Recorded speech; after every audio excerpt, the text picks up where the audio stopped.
Inside the venerable Galactic Synod, ancient aliens sense an anomaly on the edge of known space.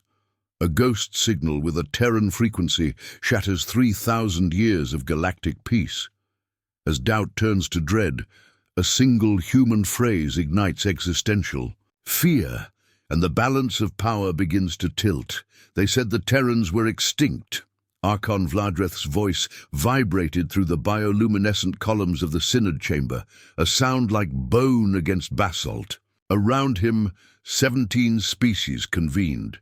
Sentient gases, crystalline consciousnesses, neural colonies, all motionless, all listening. "They were," responded Luminary Kashan, extending a tendril into the hologrid. "According to the Treaty of Ashes, Earth was rendered uninhabitable, all-terrain neural matrices were purged, no survivors." Yet the signal played again, a sharp, low-frequency pulse. Rhythmic, almost defiant. Then, in a dead language no species had heard in 3 millennia, humanity has returned. Silence, not metaphorical. Actual silence. Even the Synod's ambient thought streams dimmed. "No known civilization uses analog compression," muttered Scholar Vault Kell. "This format, primal, regressive, intentionally crude, or intentionally Terran," Vladreth said, stepping closer. His tendrils twitched. He remembered the last war, the smell of iron and ozone. The Terran. "Scream in vacuum, track the origin," demanded Supreme Harmonizer Tzva. Where was this broadcast sent from? Outer wastes, dead zone Theta 19, proximity, former Sol system. Kashan narrowed his visual slit. No life signs there. We've scanned that sector for centuries. It's black. It's cold. "It's bait," Vladreth muttered. "They're testing us." Suddenly the hologrid flickered. A transmission forced its way through layered encryption, hacking tech thought impervious. The screen showed static. Then a single human, eyes hidden under a cracked helmet, seated in a war-scarred cockpit. Behind him, rusted Terran flags, slashes of old blood. His lips moved slowly, like ritual. Transmission Noza 1. Initiating Ghost Protocol, Sigma Black, static. Again.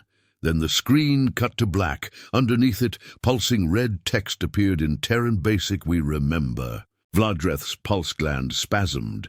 This wasn't just a broadcast. It was a declaration. "They have no fleets," Kashan whispered. "No allies, no planet. But they have memory," said Vladreth. "And that, in Terrans, is more dangerous than war." From a nearby alcove, a young alien diplomat trembled. "Why would they come back now?" A voice whispered in her mind. Old Terran folklore she'd once read, thinking it just a myth. "We were never gone, just silent." On an asteroid drifting just beyond the Kuiper expanse, a cloaked Terran vessel shut its systems down. Cold, invisible. Inside, Commander Asha Miles removed her helmet, revealing grey-streaked hair and a jaw lined with old scars. She looked across the room at a cryo chamber. Inside, a sleeping child. "Phase 1 complete," she said softly. "Enemy response time, 2.4 minutes, her AI replied. "Panic index rising." "Good," Asha murmured. "Let them feel it." She walked to a console, flipped a switch labeled Protocol, Omega Human Persistence Directive, and spoke the words she'd rehearsed since birth. "We were the silence beneath your peace. Now we are the storm." The transmission went dark. Far away across the stars, a single chilling sentence spread from ship to ship, mind to mind, system to system. "Humanity has returned." An elite alien reconnaissance crew ventures into the ruins of the Sol system to confirm humanity's reappearance.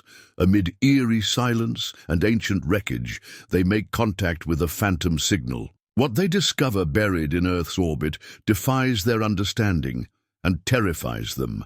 The reconnaissance ship Ariath drifted silently into the outer rim of the Sol system.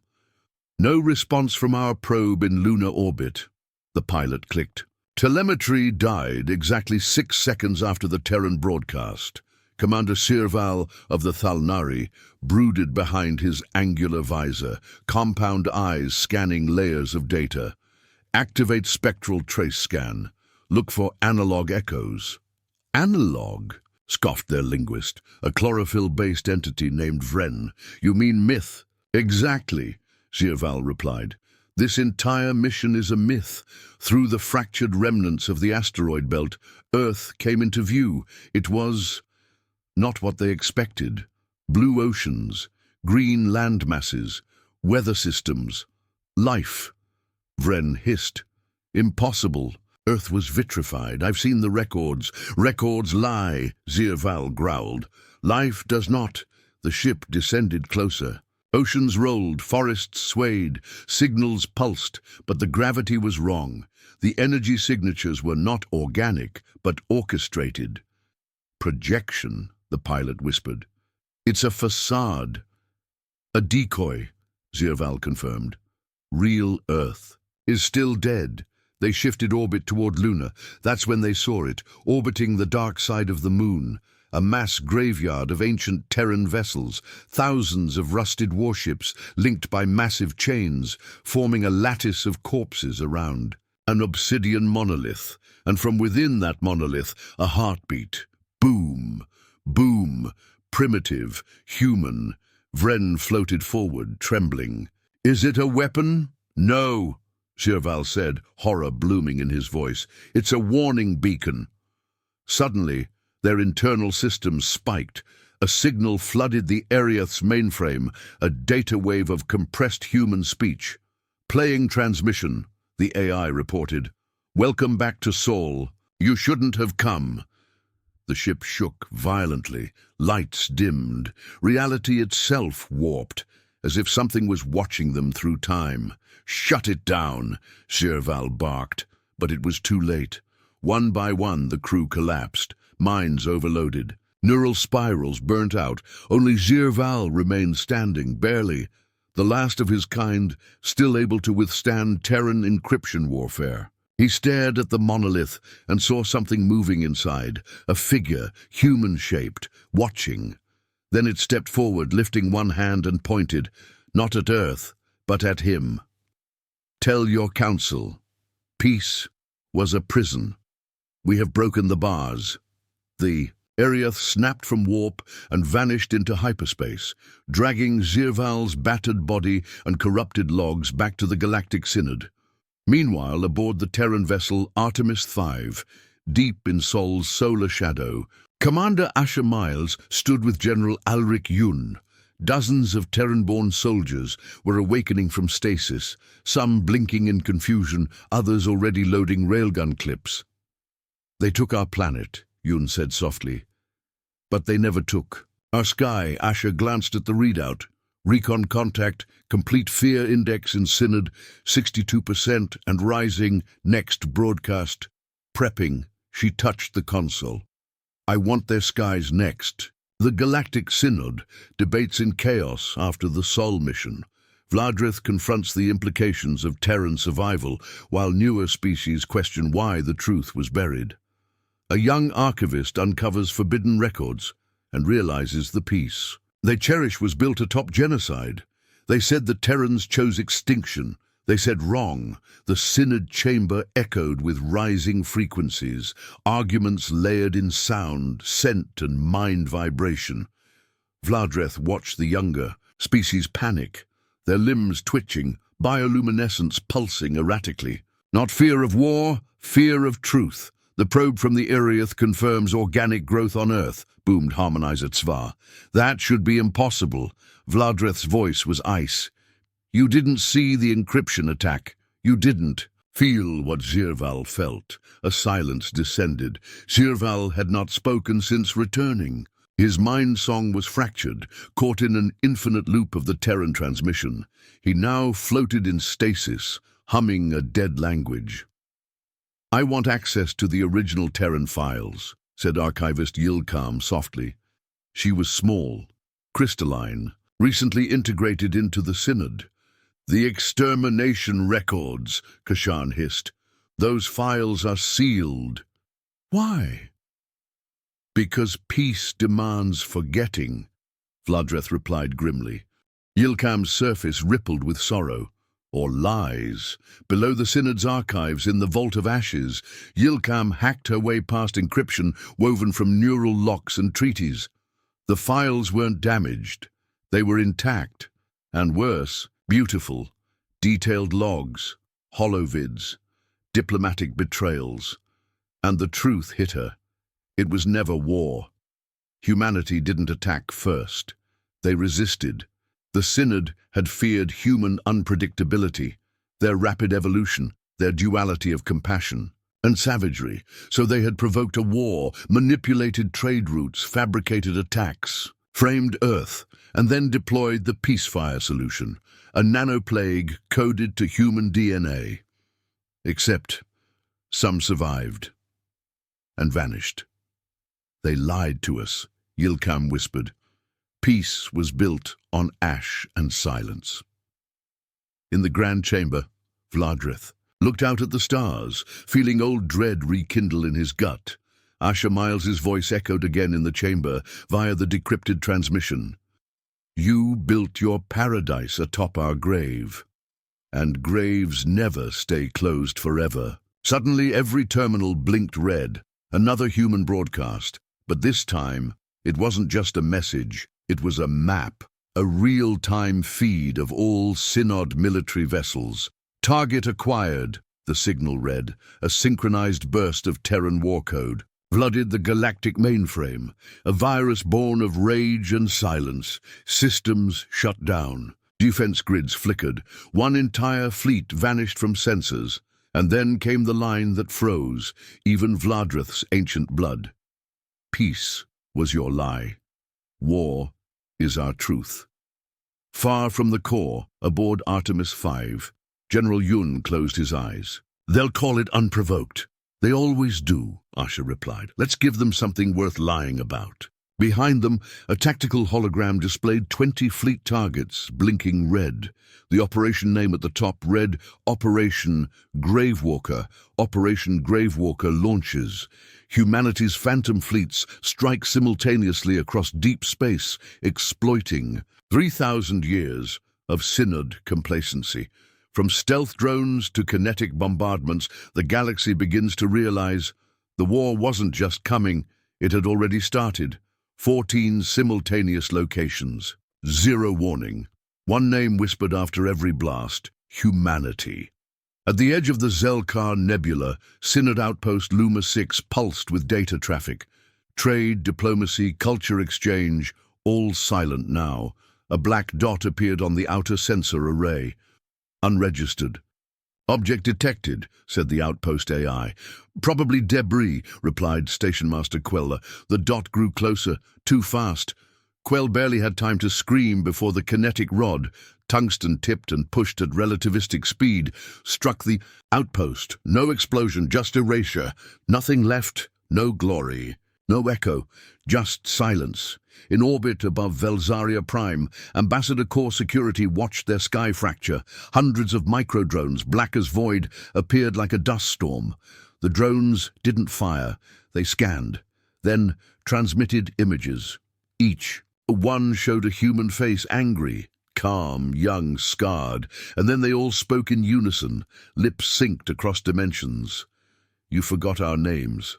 We remembered yours. EMP pulses shut down every Synod AI in the system. Velzaria went dark. On board the Artemis 5, Asher Miles watched the operation's progress through tactical overlays. Small red X's bloomed where terror had been planted. Status, she asked. Targets 1 through 10 neutralized or destabilized, reported Officer Harlan. No human casualties. Psychological Warfare Index, off the charts. Synod AI chatter reports mass defections, some ships abandoning their posts entirely. General Yun stood silent, his eyes fixed on one dot, the Synod capital. Not yet, he said. They haven't bled yet. We're not killers, Asher reminded him. Not yet, Yun echoed, but we remember how. Back in the Synod chamber, the panic reached a crescendo.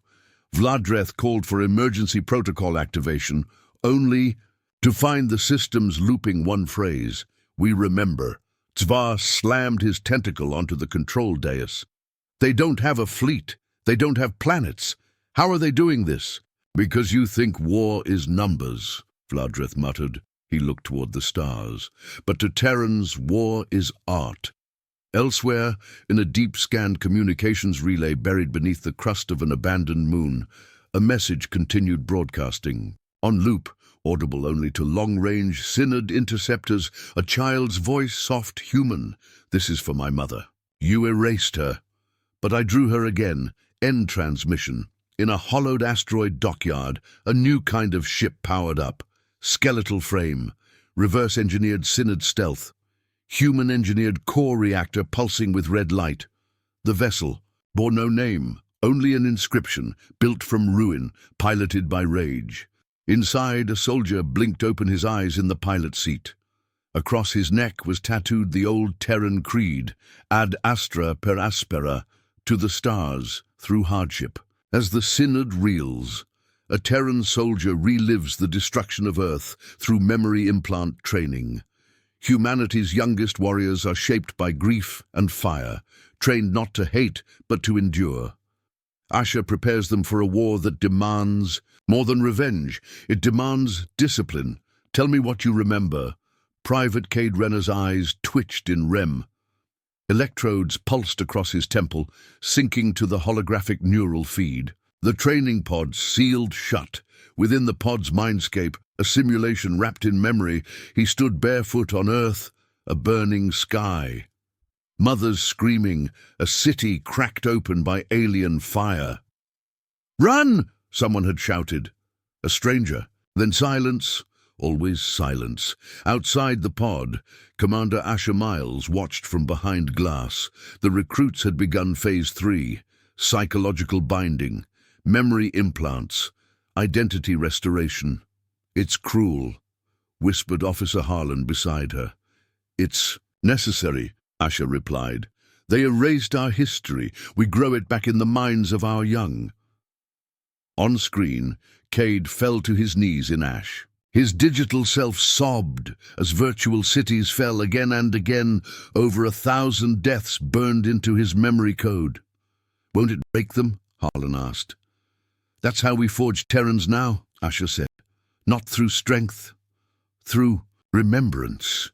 Cade emerged from the pod, pale, trembling, and silent. He didn't salute. He just looked Asher in the eyes and said, "I remember."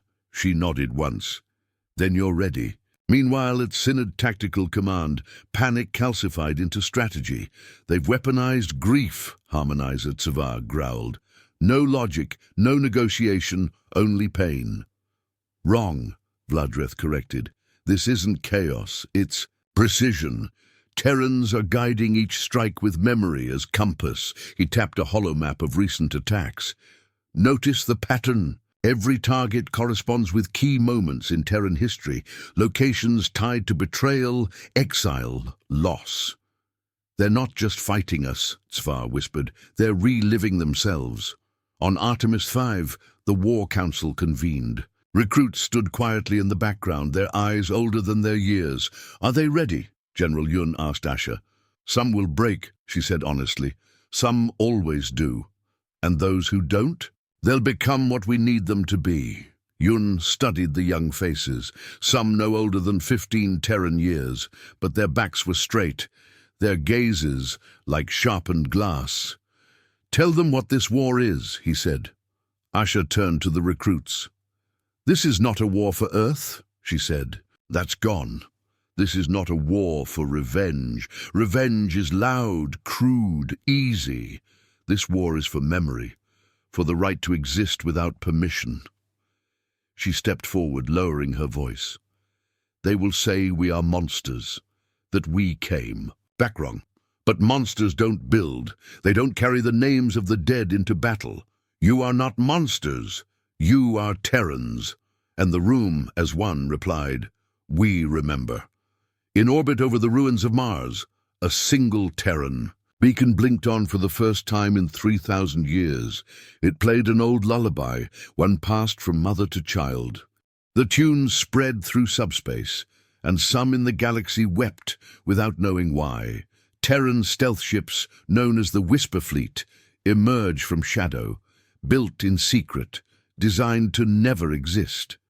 As Synod forces scramble to trace their origins, one Whisper captain delivers a devastating message. The galaxy begins to understand. Humanity didn't die. It prepared. No shipyards, no registry, no heat signature. And yet, they moved. In the nebula-shrouded region known as the Glass Veil, 5 vessels glided through ionized mist, sleek, black, angular as obsidian. The Whisper Fleet. Each hull bore no insignia, no name, just a thin etching on their flanks. From silence, vengeance.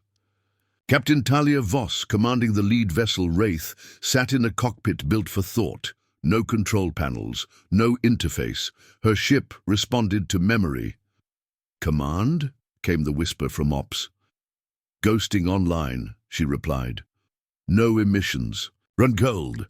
They approached the Synod mining colony of Kellis 9, one of the few structures supplying hypermatter to the galactic core fleets. Target, power grid node. Objective, erase. The whisper ships didn't fire in salvos. They bled light. Thin beams of phased kinetic lances, weapons that warped around shields moving like thought, laced through the void. The colony didn't explode. It flickered. Then, Kellis 9 ceased to exist. Vladreth studied the report in horror. "There are no signatures," he growled. "There's no source," added Yilkam. "These ships are ghosts." "No," Vladreth said. "Ghosts are echoes of the dead. These are not echoes. These are engineered memories." He turned to Tzva. "You remember the Void Treaties? The old Terran blueprints? We classified as theoretical." Tzva's pupils narrowed. "You're saying they built those, but we deemed them impossible." "They made them possible," Vladreth whispered. "And they made them angry." Inside Wraith, Talia opened. A comm channel. One way, untraced. It appeared across 5 Synod fleet command hubs at once, a silent intrusion. Her face calm, her voice cold. "You thought we died. We didn't. You thought we'd come back with fire. We came back with precision." She leaned forward as the stars glinted in her eyes. "We don't want your throne. We want you to remember why you built it." Back on Artemis Five, Asher Miles monitored the Synod's encrypted military feed. "They're scattering," Harlan said, barely hiding the awe in his voice. "Their own fleets are jamming each other. One just fired on its own station. Mistook it for us." "Fear rewrites protocols faster than logic," Asher said. "That's what war does when it's personal." Yilkam paced the archive chamber in dread. "They're using us against ourselves," she whispered. "They don't conquer systems. They conquer narratives." And we left them the ink. In a council chamber on Telkaresh, once the heart of diplomacy, a lone alien diplomat received a package. No bomb, no virus, just a book. A Terran child's storybook, printed on real paper lost for 3,000 years. On the first page, a drawing of Earth. On the last, the words scrawled in crayon. "We will come home, even if we have to dig through your stars." To do it, the Synod turns inward, questioning its founding myths as planetary systems begin defecting from centralized control. One star system shuts down its own defenses, not out of alliance, but guilt. Meanwhile, a hidden human sanctuary unveils a secret weapon, not destruction, but remembrance. The stars once held certainty. Coordinates meant loyalty. Fleets meant order. Peace meant control. But now star systems blinked offline, not by force, by choice. On the twilight world of Varnos III, Governor Illyri, a sentient oceanic hive mind, ordered a full stand-down of orbital cannons. "No." "Terran contact?" asked her aide. "None," Illyri replied. "But we received this." She displayed the object, a toy, old, plastic, scorched, human. Its voice box triggered when shaken. "My name's Danny. Let's play." A child's laugh echoed. It shouldn't have worked. No batteries, no power, just memory. Illyri gazed up at the stars and whispered, "We were wrong." In the Synod chamber, chaos now became schism. Species accused each other of hiding past sins. "You knew about the second exile," cried the Rhinar delegate. "You funded the Earth blockade." Accused, the Ventari told secrets, long buried beneath the myth of peace, now burst open like infected wounds. Yilkam stood in the chamber center. "I accessed the forbidden logs," she said. "You want to call humanity dangerous?" "They are, but they are also honest about it. They rage not because they are cruel, but because we lied." On board Artemis V, Commander Asher Miles entered a vault sealed for centuries. A single chamber beneath a fusion-lit corridor, its walls humming with ancient music, a room of relics, handwritten journals, soil from Earth, photographs, a preserved fragment of the Declaration of Human Rights. "This is our real weapon," Asher said to Yun. He blinked. "Memories?" "No," she said, lifting a time-worn compass. "Proof. They told the galaxy we were chaos. But look." She held up the compass, letting it point north, still unwavering. "We had direction, even after fire." Meanwhile, deep in the black tides, a region thought impassable, the Whisper Fleet rendezvoused at Site Halcyon. There, embedded in an artificial planet carved from asteroid carcasses, a structure pulsed, the memory core. Not an AI, not a weapon, a library. Every human name lost, every family tree erased, every city turned to glass, catalogued. Talia Voss bowed as she entered. "Upload sequence complete," the core announced. "Galactic broadcast ready." "Send it," she said, across thousands of systems, terminals lit up, images, old Earth cities, laughter, music, birth, stories, wars, resilience, struggle, forgiveness. Then one final image. A field of Terran graves beneath a scorched sky. Caption, "You called it peace. We called it a funeral." And a voice spoke, the voice of a child layered across time. "We just wanted to come home. You made sure we couldn't, so now we'll make sure no one forgets." The Synod deploys retaliatory force. Fleets, drones, and AI bombardment, only to find their targets already abandoned. Each attempt at vengeance is met with symbolic echoes. Terrans don't respond with force, but with memorials. The war becomes psychological and far more terrifying. The Synod called it Operation Cleanse, 6 fleets, 48 dreadnoughts, thousands of drones. Target, all known Terran origin signal sources. In orbit above Charon's wound, the shattered moonbase. Thought to house a whisper relay, Admiral Saw issued the command, "Burn it." No remains. The dreadnought's solar sanctum launched fusion torpedoes. Fire arced toward the crater, but when the flames cleared, there was nothing. Just a message burned into the dust. "We moved on. But we left you this." A single object floated toward the dreadnought, a sealed Terran pod. Inside, a violin and a recording. Back in the command center, Vladrith watched the footage.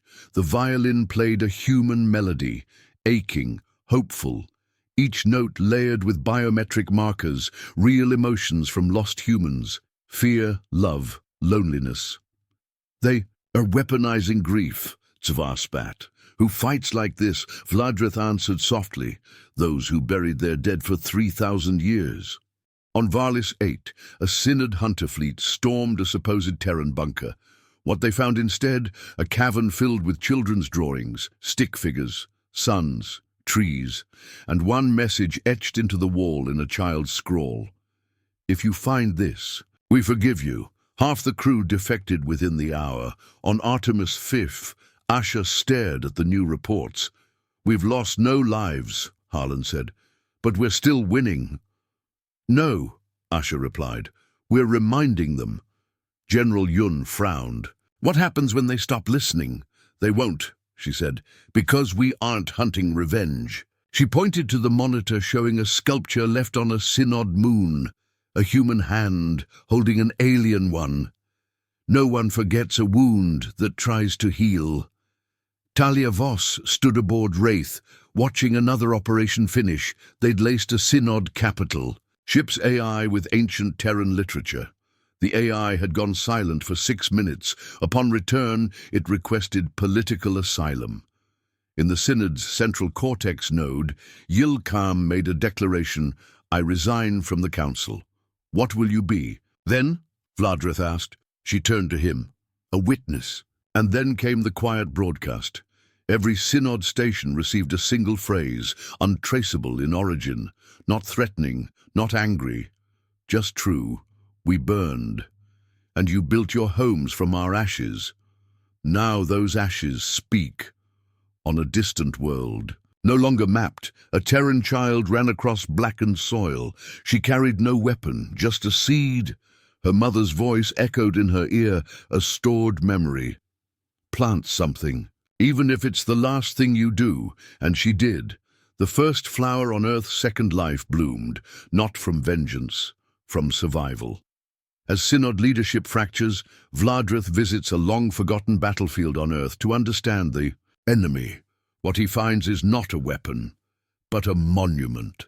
In facing the ruins, Vladrith confronts guilt, horror, and awe. Humanity, it turns out, isn't hunting thrones. They're dismantling the myths built on their bones. Vladrith requested to go alone, no guards, no armor, no AI tether, just one transport pod. Destination, Old Earth. He hadn't stepped foot on the planet since the Purge. The sky above the ruins of what was once Santiago hung still, grey with memory. Vegetation had cracked through metal, glass, and bone. Cities lay in fossilized ruin, untouched for millennia. He walked for hours. Then he found it, a Terran monument, made not of grandeur, but grief. Thousands of names. No ranking, no divisions, no pride, just names. A rusted plaque at its base read, "We don't ask to be kings. We ask to be remembered." He fell to his knees, not because he was weak, because for the first time, he understood. Elsewhere, on Synod Prime, rebellion brewed. Species once loyal to the Synod now demanded transparency, justice, reparations. "Terrans don't want thrones," declared a Rhinar diplomat. "They want the truth to be louder than the lies." In secret meetings, old enemies now whispered alliances against the Synod, because now everyone wondered if humanity was buried. Who else was? On Artemis V, the atmosphere was shifting, not toward triumph, but focused. Commander Asher stood before a wall of fallen names. Recruits passed it every day. It reminded them, war wasn't glory, it was a burden. General Yun approached.